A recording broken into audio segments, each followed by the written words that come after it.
Salut tout le monde, j'espère que vous allez bien, je suis extrêmement content aujourd'hui de vous retrouver pour cette nouvelle petite vidéo. Il est vrai que depuis le début de la chaîne, je parle essentiellement dans mes vidéos, puisque c'est le sujet principal, peut-être même le seul sujet officiellement, de cinéma. Bien sûr, je regarde des séries et même si je n'en parle pas beaucoup sur la chaîne, j'en regarde même en ce moment plus que des films. Et j'avais envie du coup de faire une petite vidéo pour faire le point sur toutes les séries que j'ai vues dans ma vie. On va d'abord parler des séries que j'ai arrêté de regarder, puis on parlera des séries que j'ai terminées, puis des séries sur lesquelles je suis à jour, et enfin on terminera par les séries que je regarde en ce moment. Alors, on commence avec Good Omens. C'est une série qui est sortie dans la première saison, est sortie il y a quelques années sur Amazon Prime Video, avec Michael Sheen et David Tennant dans les rôles principaux, qui jouent chacun un ange et un démon qui arrivent sur Terre, enfin dans notre monde quoi. C'est une comédie. La première saison je l'avais trouvé sympathique enfin voilà, j'avais bien aimé sans plus. Et c'est justement ce sans plus qui fait que pour ce qui sera de la saison 2 qui sortira je sais même pas quand, c'est vrai que ça met longtemps à produire quand même, en fait la saison 2 je pense honnêtement que lorsqu'elle sortira, je n'aurai aucune envie de la regarder, je ne serai pas motivé à la regarder. Je me suis pas spécialement attaché à mort au personnage, je dis pas du tout que c'est une mauvaise série, pas du tout, juste j'ai bien aimé, encore une fois, j'ai passé un bon moment, ça m'a fait rire un peu, mais je me vois pas poursuivre la série avec les prochaines saisons qui sortiront. Ensuite, One Punch Man, ouais, il y aura aussi quelques animés, hein, bien sûr, dans la vidéo. Alors One Punch Man, pareil, j'ai vu la première saison, je trouvais ça sympathique, mais je me vois pas continuer parce que il n'y a pas ce petit plus qui fait que, ah ouais, je serai là pour la suite. Bon, la suite de One Punch Man est déjà là depuis longtemps, mais comme elle est jamais sortie sur Netflix, je me suis dit, bah... tant pis. Ensuite, Futurama. Alors bon, je suis un très grand fan des Simpsons. Futurama, c'est un autre dessin animé créé par Matt Groening. J'ai regardé quelques épisodes et je ne suis jamais rentré dedans. Donc voilà, j'ai décidé d'arrêter. Et en plus, il y avait tellement de saisons, ça me décourageait. Donc voilà. Encore une fois, je dis pas que c'est un mauvais dessin animé, pas du tout. Ça a même l'air bon, mais je suis pas rentré dedans. Donc voilà, j'ai préféré arrêter. Ensuite, un autre animé, My Hero Academia, c'est un petit peu pareil que pour Futurama. J'ai commencé 1, 2, peut-être 3 épisodes et je suis pas totalement rentré dedans. Donc voilà, même si je suis assez friand des mangas, de la culture manga de base, pour ce qui est de My Hero Academia, bof. Vikings, pareil, saison 1, j'ai regardé peut-être 4 ou 5 épisodes et je savais pas. Au début, je me suis dit, ah ouais, ça peut être sympa, puis je me suis dit, bon, au final, je trouve ça un peu lent, etc. Puis il y a eu quelques trucs où je me suis dit, ah putain, ce personnage il est ouf, peut-être que je vais continuer et tout. Et au final, je suis encore une fois pas vraiment rentré dans la série. Il y a quelques personnages dont je me souviens et auxquels je me suis attaché. Mais la série déjà visuellement je l'aime pas du tout, je n'appréciais pas regarder ce que je regardais. Et l'histoire, je me suis dit qu'à un moment j'allais décrocher, en plus il y avait 6 saisons, donc je me voyais pas continuer, donc voilà. Mais au moins j'ai tenté. Ensuite Tiger King, alors Tiger King j'ai regardé la première saison en entier, j'ai trouvé ça génial, mais pour moi ce dont il parle dans la première saison, c'est complètement suffisant et c'est de A à Z et pour moi il n'y a plus rien d'autre après. Le fait qu'ils aient fait une saison 2, bon déjà j'ai pas trop compris et ça m'intéresse vraiment pas. Genre j'ai pas du tout envie de gâcher mon expérience de la première saison qui était vraiment bonne, donc je préfère ne pas la regarder. Ensuite True Story qui est sorti sur Prime Video, c'est toujours d'ailleurs hein, une sorte d'émission avec des youtubeurs qui reçoivent des invités dans chaque épisode, des invités qui racontent des anecdotes et ce sont des anecdotes qui sont mises en scène et c'est de la merde. La deuxième saison, quand j'ai vu les youtubeurs, les youtubeuses qui remplaçaient les youtubeurs de la première saison, je me suis dit non, franchement, jamais de la vie je regarde ce truc. On poursuit avec The Man in the High Castle. Alors celle-là, je vais peut-être la recommencer un jour si j'ai le temps, mais pour l'instant, encore une fois, je la laisse en suspens parce que, encore une fois, problème peut-être de personnage. Je me suis pas attaché à eux. Après, l'histoire en elle-même est géniale. Enfin, géniale, on se comprend. Et très intéressante. Ça vient d'un livre d'ailleurs qui a extrêmement bien marché. À quoi ressemblerait le monde si les nazis avaient gagné la Seconde Guerre mondiale. C'est vraiment cool. Mais encore une fois, voilà, 4 saisons, j'arrive pas à m'attacher au personnage, j'arrive pas forcément à rentrer dans l'histoire même si c'est pas l'histoire, mais le contexte est super intéressant et comment je vais dire ça, passionnant. Je crois que j'ai regardé la moitié de la saison 1, ou peut-être que j'ai fini la saison 1. Je pense que j'ai fini la saison 1. Mais bon, ça me... sans plus. Snowpiercer sur Netflix, c'est de la pure merde. J'ai regardé la première saison en entier, je sais même pas comment j'ai fait. Et même si Sean Bean était présent dans la saison 2, je ne l'ai jamais lancé, je ne la regarderai jamais. Et ensuite One Piece. Alors One Piece c'est très simple, One Piece j'ai commencé à lire le manga, et je le lis toujours d'ailleurs, hein, mais j'ai décidé de, en même temps de lire le manga, regarder l'animé. Et après, au bout d'un moment, je me suis dit, bah, en fait, ça sert à rien parce que tu revois la même histoire. Et comme j'avais commencé par lire le manga, je me suis dit, bah, arrête de regarder l'animé, concentre-toi sur d'autres choses et continue à lire le manga. C'est ce que je fais d'ailleurs. On passe aux séries que j'ai terminées, donc ce sont des séries dans lesquelles il n'y aura pas de suite. Des séries que j'ai regardées de A à Z. On commence, bon, il y aura beaucoup de séries Marvel. On commence avec Miss Marvel, qui est vraiment nulle à chier. Je me suis fait chier du début à la fin, je sais même pas comment j'ai fait pour tout regarder. Les personnages sont nuls, la photographie est nulle, les effets spéciaux sont moches, l'histoire est chiante, bref, c'est de la merde. Comment devenir un tyran, super intéressant, une petite série, une mini-série Netflix documentaire en 6 épisodes, je crois, sur un épisode par tyran de l'histoire, voilà, ça nous explique leur parcours et tout, comment ils sont arrivés au pouvoir, comment ils l'ont maintenu, hein, de manière extrêmement démocratique bien sûr, et ça, voilà, ça nous explique un peu la vie de ces gens, de ces hommes, hein, si je puis dire.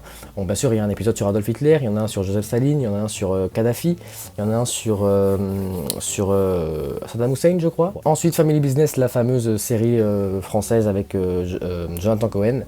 Génial, franchement. Et la 3e saison, pour moi, est la meilleure des 3. Elle se démarque vraiment à mort des 2 autres. Là où ça se déroule, la photographie et tout, les visuels, certains plans qui sont vraiment magnifiques en plus. Cette série est vraiment géniale et je vous la conseille. Dommage qu'il soit arrêté au bout de 3 saisons parce que franchement, ça aurait pu continuer. Et moi, franchement, je l'aurais vu s'arrêter au bout de 4-5 saisons. Ensuite, Obi-Wan Kenobi. Bon, bien sûr, il y a beaucoup de séries qui seront des mini-séries. Sans plus Obi-Wan, franchement. J'en attendais beaucoup. Mais le retour, hélas, le retour d'Ewan McGregor n'a pas suffi à ce que la série soit suffisamment bonne en fait. Je trouve que Disney est bien meilleur quand il s'agit de créer des choses. Là ils ont rien créé du tout, ils ont repris Obi-Wan, ils ont repris Ewan McGregor, ils ont repris la princesse Leia et tout, et ils ont fait de la merde. Tandis que Mandalorian c'est tout nouveau, c'est de nouveaux personnages, c'est de nouvelles histoires et ça marche du tonnerre. Donc franchement moi je dis Disney, pour ce qui est de Star Wars en tout cas, créer les nouveaux trucs quoi, ça marche tellement mieux. Parce qu'en vrai, en créant des nouveaux trucs, tu risques tellement moins de décevoir le spectateur qu'en prenant des trucs qu'il connaît déjà. Parce que en prenant des trucs qu'il connaît déjà, tu as 9 chances sur 10 de gâcher quelque chose en fait. Et là, c'est ce qu'ils ont fait. Donc après, la série n'est pas catastrophique, j'ai pas détesté. Mais clairement en dessous de mes attentes. Ensuite, Moon Knight de Marvel, je l'ai trouvé absolument génial. Oscar Isaac est extraordinaire. Les effets spéciaux sont vraiment bons. L'aspect visuel de Moon Knight en lui-même est vraiment super stylé. Et ça passe très vite, c'est très divertissant, c'est une histoire géniale, encore une fois. Donc il y a des défauts bien sûr, mais franchement, pour moi, c'est presque la meilleure série de Marvel depuis WandaVision, enfin depuis le début quoi. Mais pour moi, la meilleure, ça reste justement Hawkeye, donc la série sur Hawkeye. Enfin, plus précisément sur Kate Bishop, mais ça parle aussi énormément de Hawkeye. Voilà, la série est juste géniale, mais vraiment, je m'attendais vraiment pas à ça. Je m'attendais à une série lambda comme la plupart des autres séries du MCU, et en fait, pas du tout. C'est extrêmement bien rythmé, l'histoire est géniale, Kate Bishop est super attachante, Hawkeye encore une fois est génial et Jeremy Renner fait encore une fois un super taf. Enfin bref, franchement la série est clairement la meilleure du MCU sans hésitation. On poursuit avec Lucifer qui s'est terminé il n'y a pas longtemps. Alors Lucifer, première saison extraordinaire, deuxième saison géniale, troisième saison incroyable, quatrième saison donc c'est l'arrivée de Netflix, bonne. 5e saison, bof, 6e saison, non, c'est nul. Plus le temps passait, plus la série se Netflixisait et devenait lambda. La 3e saison, c'est un chef-d'œuvre, franchement. Les différentes scènes avec les anges, les musiques, la bande-son de la saison 3 de Lucifer, elle est incroyable. Ce qui se passe dans toute la saison, en plus, il y a je crois 26-27 épisodes, un truc ainsi, enfin, c'est énorme. C'est un chef-d'œuvre. Et ce qu'ils ont fait après, ils ont fait des saisons beaucoup plus courtes, un peu plus fantastiques, mais justement en enlevant ce qu'on connaissait de Lucifer avant pardon, hein, mais les scènes par exemple avec tous les anges et avec Michel et Lucifer qui se battent dans les airs et tout, non, c'est pas ça Lucifer. Lucifer c'est quelque chose de beaucoup plus poétique, c'est une utilisation des anges et des éléments de la Bible beaucoup plus poétique que ça, avec par exemple Amenadiel qui prend le corps de Charlotte et qui s'élève au ciel pour l'amener au paradis, mais on voit que ça. C'était extrêmement poétique et là c'est devenu quelque chose de... Enfin, avec Netflix c'est devenu quelque chose de plus fantastique et de plus boum boum méchant les méchants anges contre les gentils anges et on se bat et on déploie nos ailes et c'est très bon. C'est très bien, donc franchement, la série vers la fin la série m'a déçu, mais pour ce qui est des 3 premières saisons, c'était une de mes séries préférées avant. Même problème pour La Casa de Papel, encore une fois, première, deuxième, troisième saison géniale, quatrième aussi très bonne, même si moins bonne, et cinquième bof.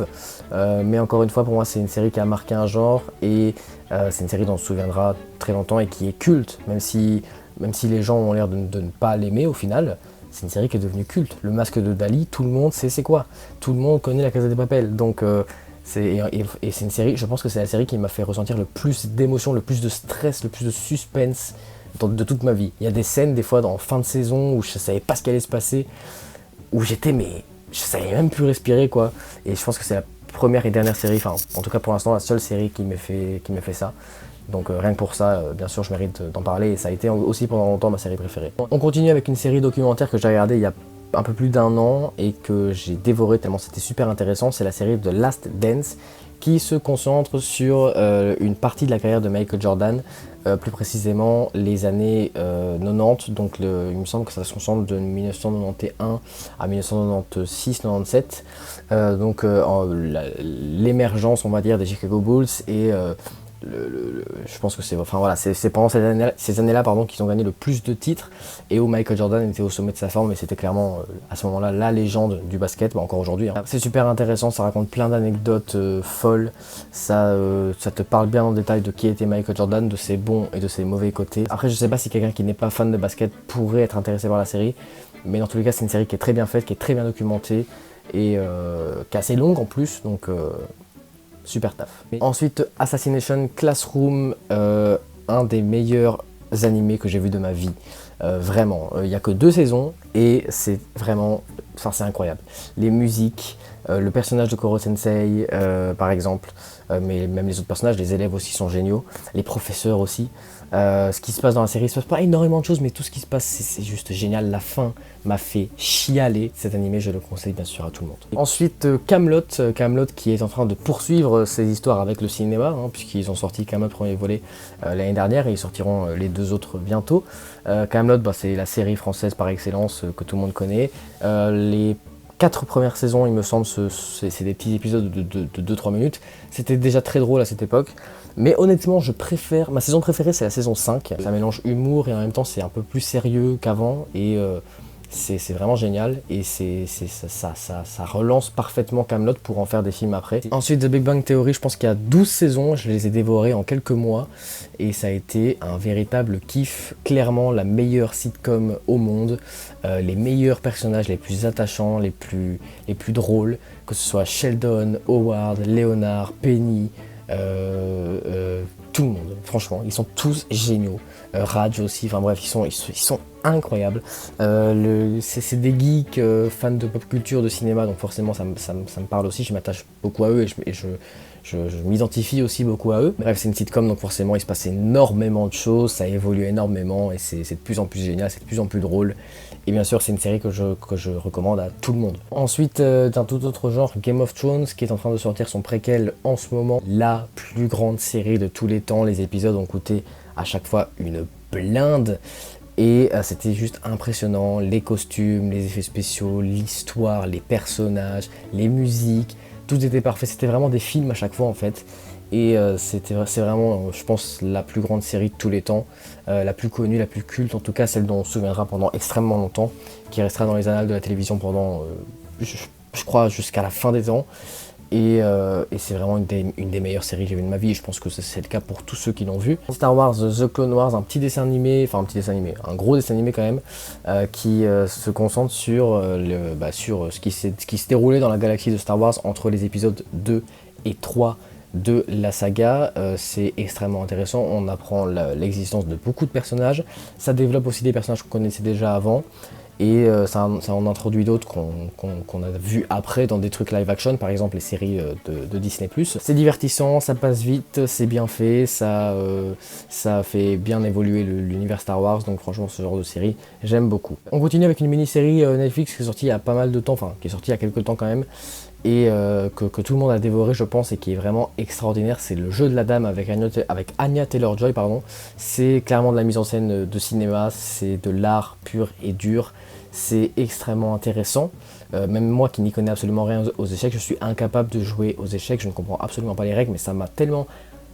La manière dont ils parlent des échecs et dont ils utilisent les échecs dans la série, ça m'a tellement intrigué, ça m'a tellement passionné que j'ai vraiment dévoré chaque seconde de la série. La fin en plus est géniale, enfin, non, franchement c'est une super série, un excellent hommage aux échecs. Dans le même délire que Star Wars The Clone Wars, Star Wars Rebels, qui est une série qui, elle, ne se concentre pas sur des personnages que l'on connaît déjà, mais uniquement sur des nouveaux, que l'on n'a d'ailleurs pas encore vraiment vu dans des trucs live action, c'est dommage, mais peut-être plus tard, je l'espère, notamment l'amiral Thrawn, quand même, qui est un des plus grands méchants de tout l'univers Star Wars.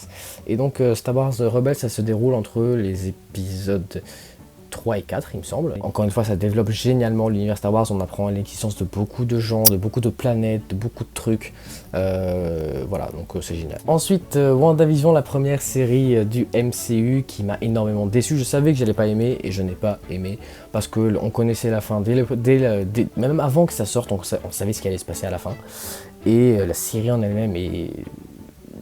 Non, ça n'a pas de sens en fait. En fait, je ne vois pas l'intérêt d'avoir fait revenir Vision pour le retuer à la fin. Enfin, pour moi, c'est juste clairement Paul Bettany qui voulait terminer son contrat ou avoir un cachet supplémentaire avant de partir définitivement. Mais pour moi, c'est complètement débile.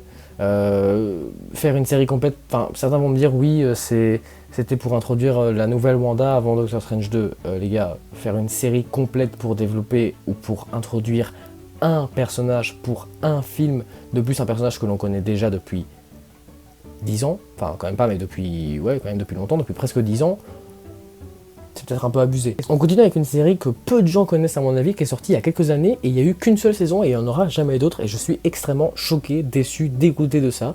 J'en suis toujours parmi, c'est la série Deception, ou Cameron Black l'illusionniste. Il me semble qu'elle était passée sur TF1 il y a quelques années.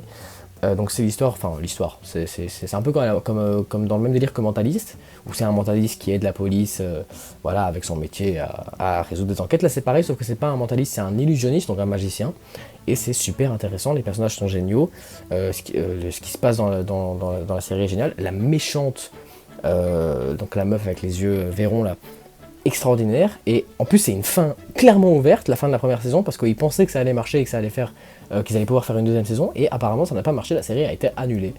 Et ça m'a dégoûté parce que je n'ai pas compris pourquoi, et je voulais absolument une suite parce que la série est géniale. Exactement comme la série Swamp Thing qui est sortie sur Prime Video, c'est une série DC Comics, et donc qui se concentre sur la créature du marais, donc des bandes dessinées d'ici, et la série est géniale, et n'a connu et ne connaîtra qu'une seule saison, et je trouve ça dégueulasse.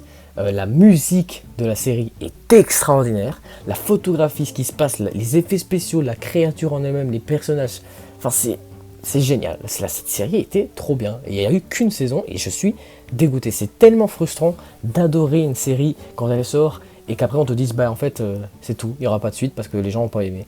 C'est horrible. On poursuit avec Falcon et le Soldat de l'Hiver, la deuxième série du MCU. Pour moi c'est clairement meilleur que WandaVision, mais ça casse pas non plus trois pattes à un canard. La photographie est très intéressante, il y a certains personnages qui sont cool, mais voilà, si on regardait la série, c'était clairement pour Sam et pour Bucky.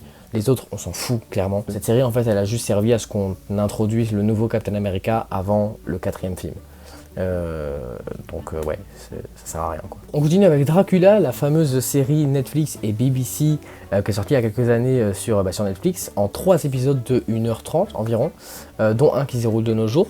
J'avais pas détesté, honnêtement, je pense que je me la referai jamais, mais voilà, bon, c'est une énième adaptation de Dracula, hein, bien sûr, une histoire que l'on connaît tous. Beaucoup de défauts, mais ça se regarde. Donc ça allait encore, je trouve. Bon, ensuite, une série documentaire qui est sans doute la plus belle que vous verrez de votre vie, Notre Planète, qui est narrée par David Attenborough, je crois, et qui est magnifique sur le point de vue visuel.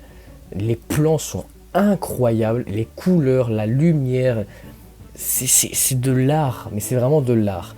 Et après, ce qu'ils disent c'est intéressant, mais en soi, ce qu'on retient vraiment de la série, c'est ce qu'on voit en fait, et c'est ça qui est génial.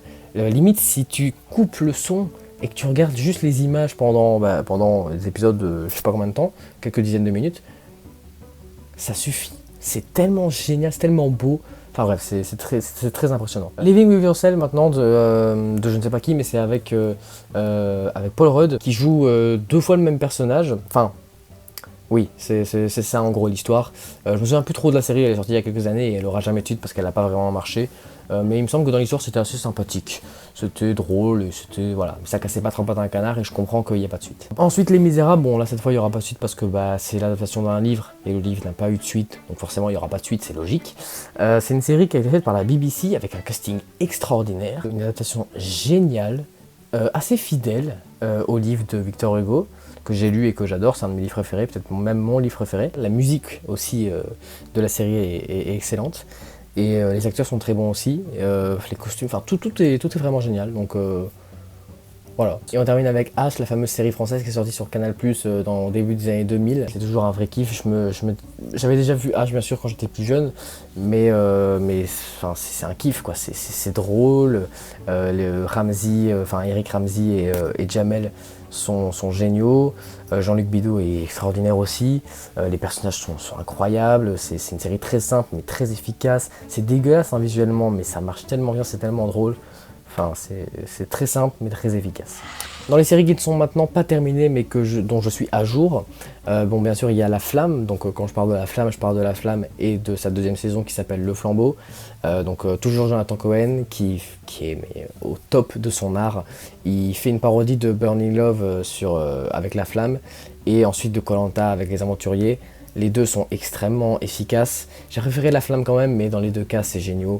Les personnages qu'il met, la manière dont il les écrit, la manière dont ils sont joués, l'humour de Jonathan Cohen qu'on retrouve à toutes les 2 minutes, c'est vraiment du génie. Ensuite Paradise Police que j'avais arrêté et que j'ai repris parce que je me suis dit en soi pourquoi pas reprendre. C'est donc un dessin animé sur Netflix, c'est un dessin animé pour adultes un peu à la Rick et Morty sur quelques agents de police quoi. C'est sympa, pour moi l'humour est de plus en plus lourd et je suis de moins en moins réceptif à l'humour de la série qui est extrêmement sexuel, même vraiment beaucoup sexuel. Ça devient vraiment lourd, vraiment chiant, vraiment redondant. Mais pour ce qui est des peut-être 2 premières saisons, je pense qu'il y en a 4 actuellement, ou peut-être 3, non 4 je crois. Pour ce qui est des 2 premières saisons, franchement c'était vraiment très bon. Tout comme Désenchanté, donc le fameux dessin animé de Matt Groening qui a fait donc Les Simpsons et Futurama. Désenchanté, c'est un peu toujours, encore une fois c'est aussi redondant. C'est un peu la même chose depuis une ou deux saisons. Mais je me suis vraiment attaché aux personnages principaux, à l'animation, aux musiques aussi. Puis c'est Matt Groening, on lui fait confiance, donc je pense que je continuerai toujours cette série jusqu'à ce qu'elle se termine. Tout comme la série Stranger Things qui se terminera dans 2 ans, je crois, avec la saison 5. Stranger Things, première saison extraordinaire, 2e saison extraordinaire, 3e saison nulle, 4e saison incroyable. Et je pense que la 5e sera aussi géniale. Enfin bref, c'est une série qui est vraiment incroyable. Si t'enlèves la saison 3, c'est vraiment une des meilleures séries de l'histoire pour moi. Les personnages qu'ils ont introduits, les concepts, c'est culte aussi, c'est un peu comme la Casa de Papel, c'est arrivé en 2016, donc plus ou moins la même année. Et c'est culte, ça a quoi, 6 ans? C'est pas beaucoup 6 ans, et c'est culte, mais c'est devenu culte très très vite. On continue avec le livre de Boba Fett, une des séries spin-off de Star Wars faites par Disney+. Sans plus, vraiment, pas du... Enfin, ouais, non, même pas du tout plus. C'est pas catastrophique, mais je m'attendais à plus, et je suis pas hype du tout. La saison 1 m'a vraiment laissé sur ma faim, un peu comme Obi-Wan. Voilà, c'est ce que je disais en fait, hein, quand ils reprennent des trucs qu'on connaissait, c'est nul, et quand ils font des trucs nouveaux, c'est bien. On continue avec Squid Game. Alors Squid Game, honnêtement, j'aurais préféré qu'il s'arrête avec une saison, parce que c'est parfait, et ça se termine parfaitement. Je vois pas ce qu'ils vont faire avec une 2e saison, et j'ai vraiment peur qu'ils gâchent tout, en fait. C'est un peu comme avec la Casa de Papel, par exemple, les 2 premières saisons, c'est sur le braquage de la Banque d'Espagne, non, de la Fabrique de la Monnaie et du Timbre. La Banque d'Espagne, c'est après. Mais quand ils ont fini le braquage, tu te dis, mais c'est fini, la série, elle est finie. Après, ils t'annoncent une suite. Tu te dis, ouais, mais quoi? C'est débile, ils vont gâcher des trucs. C'est ce qu'ils ont fait, d'ailleurs. Et là, je pense que ça va être pareil. Franchement, si ça avait été une mini-série, si c'était arrêté à la fin de la première saison, pour moi, c'est parfait, c'est 10 sur 10. Il n'y a rien d'autre à dire. La série n'est pas parfaite. mais c'est le fait qu'il y ait une suite qui me fait très peur. On continue avec Bad Batch, un autre dessin animé de Star Wars, qui est le seul dessin animé actuellement diffusé, puisque Star Wars Rebels et Star Wars The Clone Wars sont terminés.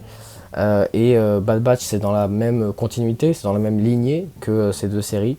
Et pour moi, c'est très bon. Les personnages du Bad Batch, donc de l'escouade, les Bad Batch, on les avait vus dans The Clone Wars, dans la dernière saison, il me semble. C'est pour ça, c'est un spin-off de The Clone Wars, quoi.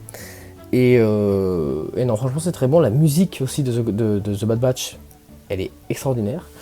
Et encore une fois, hein, comme pour Rebels, comme pour The Clone Wars, c'est un excellent moyen d'explorer les fins fonds de l'univers de Star Wars de manière très simple et très concise. Donc moi je dis ok. On continue avec Loki, la 3e série du MCU, qui aura une saison 2 dans quelques mois, dans 1 an je crois, plus ou moins, un peu plus peut-être. Alors honnêtement, c'est assez compliqué à comprendre, mais visuellement, esthétiquement, c'est très intéressant. C'est loin d'être la pire série du MCU, c'est même une des meilleures. Le fait qu'il y ait une suite, ça me fait un peu peur parce que je vois pas trop ce qu'il pourrait dire. Après, c'est une fin ouverte, hein. C'était prévu comme ça dès le départ qu'il fasse une suite. Mais je sais pas, j'ai un peu peur de où ils vont aller. On continue avec The Mandalorian. Alors The Mandalorian, première saison extraordinaire, impeccable. Deuxième saison, c'est génial, mais ils font de plus en plus ce qu'ils ont fait avec Obi-Wan et Boba Fett. Ils l'ont fait donc dans The Mandalorian saison 2, donc ils ont fait revenir Boba Fett, ils ont fait revenir Luke, ils ont fait revenir certains personnages qu'on connaissait, Ahsoka aussi, et ça m'a moins plu. Je préfère largement rester dans le délire de la première saison que faire du fanservice en fait. Parce que c'est vraiment ce qui est en train de tuer Star Wars, c'est le fanservice. On l'a vu donc avec la série sur Obi-Wan, la série sur Boba Fett, la série sur Cassian Andor, je sais pas, je l'ai pas encore vue, mais ça peut être la même chose aussi. Et la 3e saison, j'ai vu la bande-annonce, j'en ai parlé dans une vidéo d'ailleurs. Ça me tente pas tant que ça. Je sais pas trop pourquoi, je pense que je l'ai expliqué dans ma vidéo, mais j'ai un peu peur pour la suite. Mais pour ce qui est des 2 premières saisons, c'est une série qui est géniale. On continue avec Ragnarok, une série Netflix qui se base, on va dire, qui se concentre, qui parle des dieux nordiques, de la mythologie nordique, ce qui m'intéresse énormément. Et c'est une série pour ados, je l'avais arrêté aussi. Après la 2e saison, je me suis dit, ouais non, je regarde plus. Et au final, je vais quand même lui laisser une seconde chance. Et parce que, je sais pas, le délire nordique, les personnages, les principaux auxquels je me suis plus ou moins attaché. Après, voilà, le fait d'intégrer les dieux nordiques au monde réel avec des personnages lambda. Je suis pas spécialement fan de ça, mais la série en elle-même, les personnages et les effets spéciaux et tout ça, ça m'a pas du tout dérangé, j'ai même plutôt apprécié, donc c'est une série qui je trouve est bonne honnêtement, mais qui peut mieux faire. Tout comme Lupin, réalisé en partie par Louis Leterrier, dont j'ai fait une vidéo la semaine dernière. Lupin, donc la série donc avec Omar Sy, qui est pas surcotée, mais qui est pas si bonne que ce qu'on nous a vendu. Après, pour une série française, je trouve que c'est quand même assez bon. Omar Sy est cool dans sa performance, et ce qui se passe dans la série, c'est sympa. Mais c'est très cliché, c'est très à la française, quoi. C'est très académique, et on n'y croit pas trop. Ce qui se passe, voilà, avec les histoires de colliers, de mafia, de je sais pas quoi. Voilà, c'est pas très crédible. Ensuite, Carnival Row, une série Prime Video. Comme pour Good Omens, il n'y a qu'une seule saison qui est sortie, et pourtant ça fait des années qu'elle est sortie, et il y a une 2e saison qui est prévue, qui a toujours été prévue et qui est toujours pas là. Je sais pas ce qu'ils foutent chez Amazon, décidément. Ça se déroule dans un monde féerique, avec des hommes, avec des fées, avec ce genre de créatures, et c'est une série plus ou moins policière, un peu à la Sherlock Holmes, mais en version fantastique. Et c'est assez cool, honnêtement. Ça fait très longtemps que j'ai vu la première saison, je l'ai vue pas longtemps après sa sortie. Donc je peux pas non plus trop vous dire ce que j'en pense, mais dans mes souvenirs c'était assez original. Orlando Bloom et Cara Delevingne étaient assez bons. Il y avait aussi une autre actrice, je sais plus son nom, mais qui était géniale aussi. Ensuite Ratch, je sais même pas si une suite est prévue, je pense que oui, mais on n'a pas vraiment de nouvelles dessus. C'est une série spin-off de Vol au-dessus d'un coucou, donc sur l'infirmière, la méchante infirmière du film, qui est jouée par Sarah Paulson, qui est une actrice extraordinaire. Et c'est un putain de slasher, c'est très psychologique, c'est très efficace, que ce soit au niveau des musiques, de la mise en scène, du rythme, de la performance de Sarah Paulson. C'est une série qui est extrêmement bien faite et qui est un parfait hommage rendu à des films comme Vol au-dessus d'un nid de coucou par exemple. Et enfin Barbare, une série Netflix dont la deuxième saison est prévue pour, il me semble, dans quelques semaines. Et c'était un peu une sorte de Vikings à la Netflix, avec des nouveaux, enfin voilà, avec des personnages pas mal, des scènes d'action géniales. La bataille à la fin, c'est une des scènes de bataille qui m'a le plus marqué, tellement qu'elle est bien faite, tellement qu'elle est réaliste. On continue avec les séries que j'ai à rattraper. Alors bon, je regarde vite fait, hein. Donc c'est des séries dont les suites sont sorties mais que je n'ai toujours pas vues. Enfin, j'ai toujours pas vu les suites. Alors The Boys, j'ai pas vu encore la saison 3. Enfin, je l'ai vite fait commencer, mais elle a l'air cool, donc je pense que je vais pas tarder à me la faire. Les 2 premières saisons sont excellentes, hein. C'est une série qui est elle aussi presque culte, alors qu'elle est sortie il y a pas très longtemps. Cobra Kai, une de mes séries préférées, peut-être même ma série préférée, le spin-off de Karate Kid. Voilà, c'est la saison 5, il me semble, qui est sortie, et je l'ai toujours pas regardé, parce que j'ai pas le temps. The Witcher, j'ai toujours pas vu la saison 3, la saison 2 plutôt. J'ai vu que la saison 1 pour l'instant, alors que la saison 2 est sortie il y a super longtemps, quelques mois maintenant. Donc voilà, je la regarderai quand j'aurai le temps, mais pour l'instant... Umbrella Academy, je n'ai pas encore vu la saison 3 alors qu'elle me hype de fou, je pense que je la regarderai bientôt. Et Sex Education, pareil, ça fait super longtemps que la saison 3 est sortie et je vais me la faire, bien sûr que je vais me les faire après, c'est une question de temps aussi, hein. Rick et Morty, bon Rick et Morty c'est différent, j'ai vu la saison 4 il me semble, qui vient de sortir sur Netflix, et ils sont en train de sortir la saison 6 il me semble. Mais pas sur Netflix, donc pour l'instant je peux pas la regarder, mais quand ça sortira sur Netflix, bien sûr je regarderai. Et Peaky Blinders, je n'ai pas encore vu la dernière saison puisque je compte me refaire les 5 premières avant de regarder la 6e. Et pour les séries qui sont en cours, donc les séries que je regarde en ce moment, alors on commence avec She-Hulk, qui est la dernière pour l'instant série du MCU. Je vais pas en dire plus, on en parlera dans le top, mais c'est de la merde en boîte. C'est le pire programme, film, série confondue que j'ai vu de toute ma vie. Premier degré, je n'exagère même pas. Les Anneaux de Pouvoir, donc la série spin-off de Game of Thrones, du Seigneur des Anneaux, qui sort en ce moment sur Amazon Prime Video. Alors les gens ont l'air de bien la détracter, personnellement j'aime beaucoup.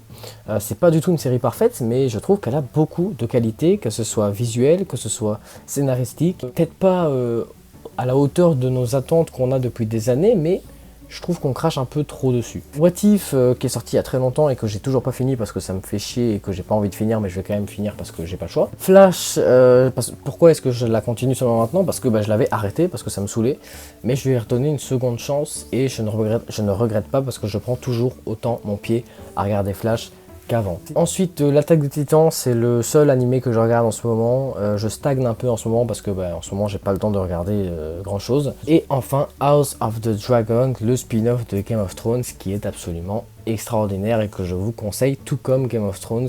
C'est dans la parfaite continuité, c'est le même délire, c'est la même qualité pour moi.